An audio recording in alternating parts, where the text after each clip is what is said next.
Bonjour à tous et bienvenue sur boursicoté.com pour cette nouvelle analyse technique du CAC 40 en point matinal avec une configuration qui, malgré une petite phase d'affaiblissement, va dans le sens d'une poursuite du mouvement, puisque même si on revient ici après le contact et le point haut significatif ici proche des 5725 points, eh bien nous restons ici dans une dynamique qui est fortement haussière.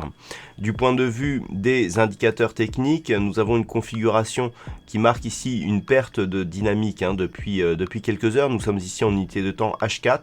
Le RSI, quant à lui, n'est pas en divergence, donc on peut poursuivre éventuellement avec des contacts réguliers ici dans la zone de surachat.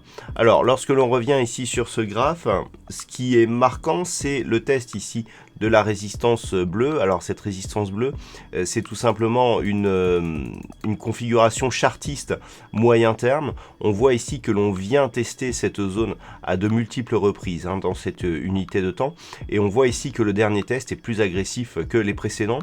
Donc, vu le côté moyen terme de cette résistance, il est tout à fait logique que l'on n'arrive pas à la casser d'une manière rapide. Malgré tout, du point de vue de l'évolution globale, on voit que nous avons ici une dynamique haussière, une phase de consolidation symétrique dont ici la pression se fait plus sur la partie supérieure, ce qui est logique sur cette phase de configuration, puisque cette configuration symétrique en biseau d'élargissement est une figure de continuité et donc il est tout à fait normal que l'on vienne ici marquer des pressions sur cette zone de résistance.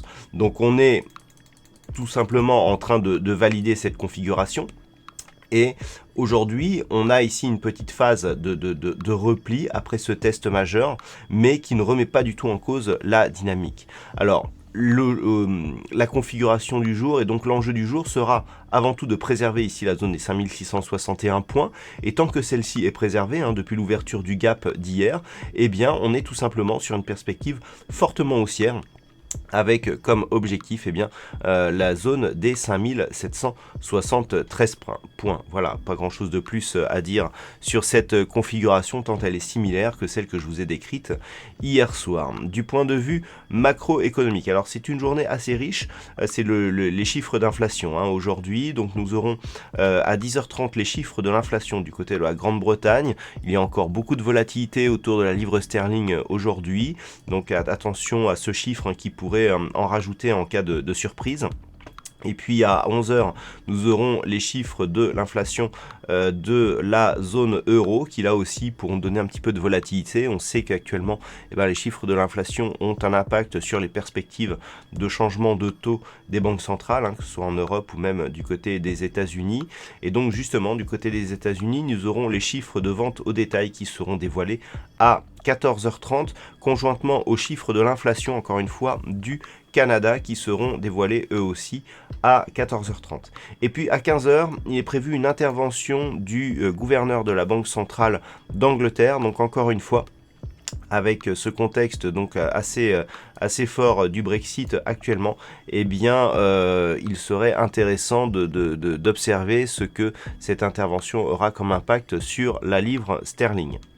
Voilà, donc ce sera tout pour cette journée. N'oubliez pas qu'à 20h, il y a le Beige-Book de la Fed qui sera dévoilé. Donc c'est tout pour aujourd'hui. Journée assez riche donc en diffusion économique. Passez de bons trades et on se retrouve dès ce soir pour toutes les autres analyses techniques du site boursicoté.com.